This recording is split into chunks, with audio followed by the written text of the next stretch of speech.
જય માતાજી, જય શ્રી રામ. તો હું છું જીલ જાદવ.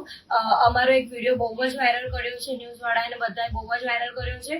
અને મેં મારા હસબન્ડના કાનમાં જસ્ટ કહેતી હતી કે વિડીયોમાં જુઓ, એવી રીતના મેં નજીક જઈને કીધું, કારણ કે સાઉન્ડ બી અવાજ બી એટલો બધો હતો. તો મેં નજીક જઈને એવું કીધું. એ લોકોએ તો બ્લડ કરીને એટલું ખરાબ રીતે વાયરલ કર્યું છે ને કે મેં એના હોઠ પર કિસ કરું છું ને એવું બધું, ચુમ્મા ને બધું એટલો ખરાબ રીતે બધા પોસ્ટ નાખી રહ્યા છે. કમેન્ટ બી એટલી ગંદી છે ને કે ખરેખર બહુ જ ખોટું લાગ્યું કે આપણા હિન્દુ થઈને બી તમે હિન્દુ માટે વિચારધારા રાખો છો ને કોઈને બી બદનામ કરતા મહેરબાની કરીને પ્લીઝ જુઓ કે આવી રીતના બદનામ ના કરો. તમારા એક વિડીયોના લીધે કોઈની માં દીકરી હોય કે ફેમિલી કેટલું બદનામ થાય છે એ વસ્તુ ના કરો ને. માતાજીની શ્રદ્ધા અમે બહુ જ રાખીએ છીએ, કારણ કે હું પોતે બેસાડું છું અને મારા બધા કપડાના સાઇઝ તમે જુઓ છો કે મારા કપડાના સાઇઝ બી કેટલા વ્યવસ્થિત રીતે હોય છે.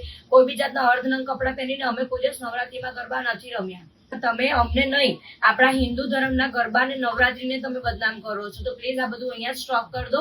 અને જે બી તમે ખરાબ રીતે પોસ્ટ કરી છે ને મહેરબાની કરીને ડિલીટ કરી નાખો, કારણ કે પોસ્ટમાં જેવું લોકોને તમે બતાવો છો ને એ વસ્તુ બિલકુલ બી નથી. તમે બ્લડ કરીને જે વસ્તુ બતાવો છો ને કે મેં હોઠ પર કિસ કરું છું, બધું બિલકુલ બી નથી. અને મારા આઈડી પર એ પોસ્ટ હજુ બી મેં રહેવા દીધી છે. તમે જોઈને જોઈ શકો છો કે મેં એના હોઠ પર કોઈ જાતની કોઈ કિસ કેવી રીતે વગેરેના જે આ લોકો સીન એટલા ખરાબ શબ્દ બોલીને વિડીયો મૂકી રહ્યા છે ન્યૂઝ વાળા કે મને બોલતા બી મને શરમ આવે છે. તો પ્લીઝ તમે પોસ્ટ જોઈને તમે એ કરજો. જય માતાજી.